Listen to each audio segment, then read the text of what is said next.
Hey TCS TV viewers, it's Dave and Evelyn from the camera store, and today we're gonna have a little bit of fun. We're gonna do a shootout between two very different cameras. So I have the Sony RX10 Mark IV. And I've got the mighty A9 Mark II, the 2-600, and the 24-70 G Master lens. Okay, let's get into it.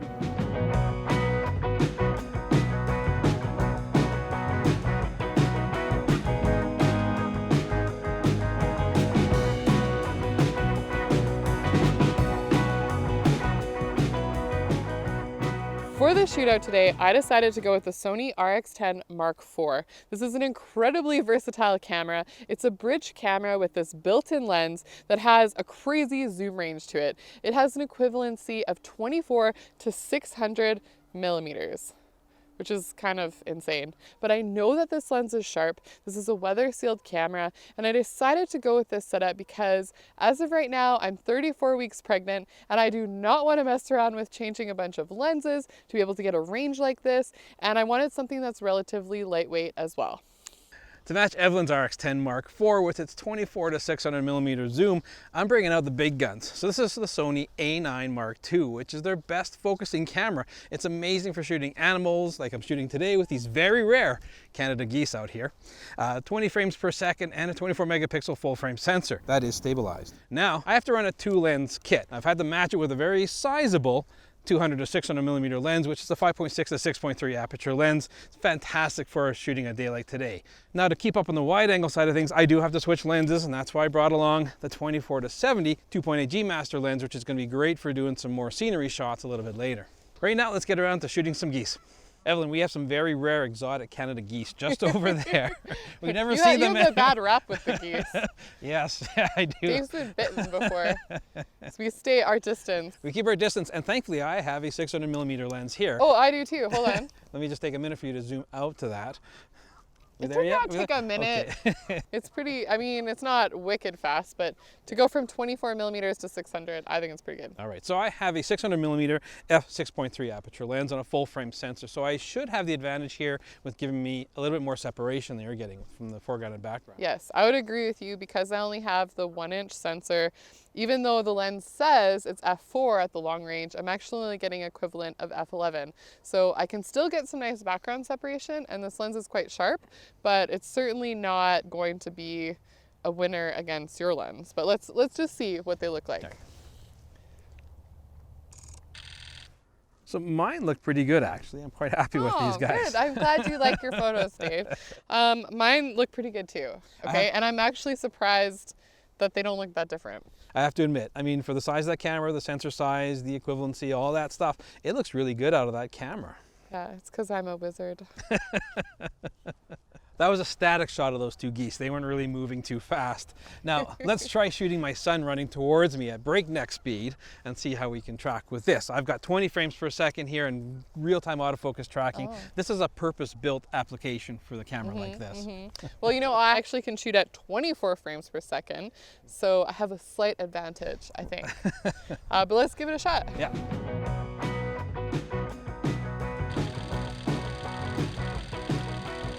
That was a great test. My son running towards me here, I was able to easily track him with this amazing autofocus system. With your purpose-built camera, Dave?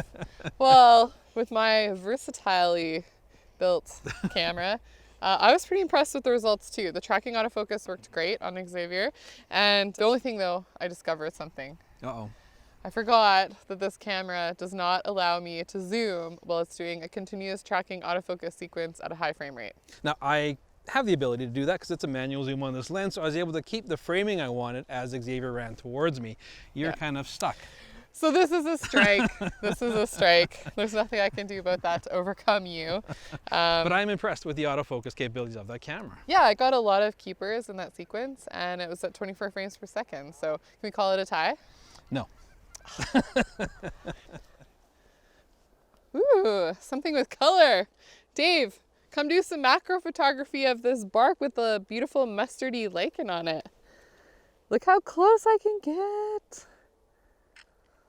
So I would like to see you get a macro shot like this of the Leica with your current setup. Okay, well the 2-600 has no macro mode whatsoever, and to get as close as you can get with your camera there, I would need to bring a third lens along in my giant jacket today.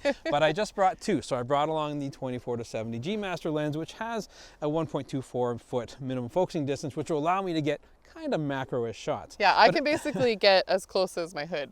Like, it's so close. Yeah, now with me, I do have to change lenses, and it is kind of a pain because I am opening up my sensor to the elements when I have to change lenses, which today is not so bad. It's not breezy or windy, but I need to be very cautious when I'm doing that.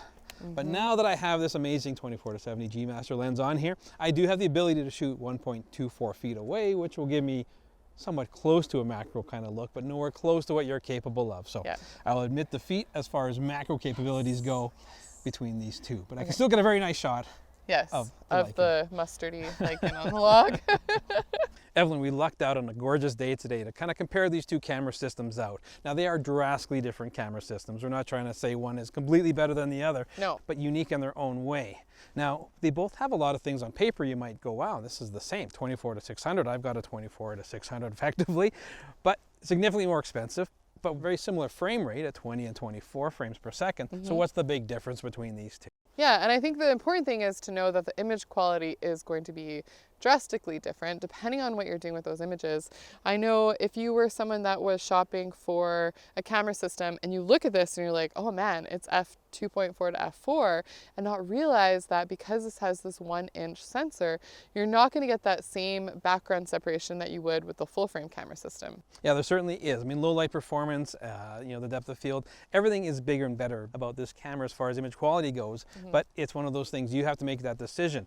You know, I am carrying 6 times more value in my 2 pockets here than you are carrying with that, and I still have to switch lenses, and I still need to deal with potentially cleaning the sensor when I'm switching that. And that is definitely something that I did not want to do today. And so I'm very happy with my decision to carry around a bridge camera like this that has as much versatility as it promises on paper. And I'm pretty happy with the image quality results too. When you realize you have a true macro lens on there and all the way up to a 600mm lens, it's an incredibly versatile package to carry around. Now, I do like the bigger stuff. I do enjoy the larger cameras and I like the image quality you get out of it, but there's a time and a place for both systems to really come into your life. Yeah, I'm gonna go ahead and say it, but this would be a fantastic soccer mom or soccer parent camera because of the versatility of that zoom range and that you're getting some more professional type features like the great autofocus system, the fast frame rate, that kind of thing. And I'm pretty happy with the image quality overall. We want to know what you think. Is a bridge camera like this all that you need, or are you ready to invest in a much more sophisticated system? Yeah, admit it. Are you a soccer mom or a soccer dad? Tell us in the comments below. Make sure you follow us on Instagram. And if you're new to the channel, please subscribe and hit the notification bell so we can catch you again very soon.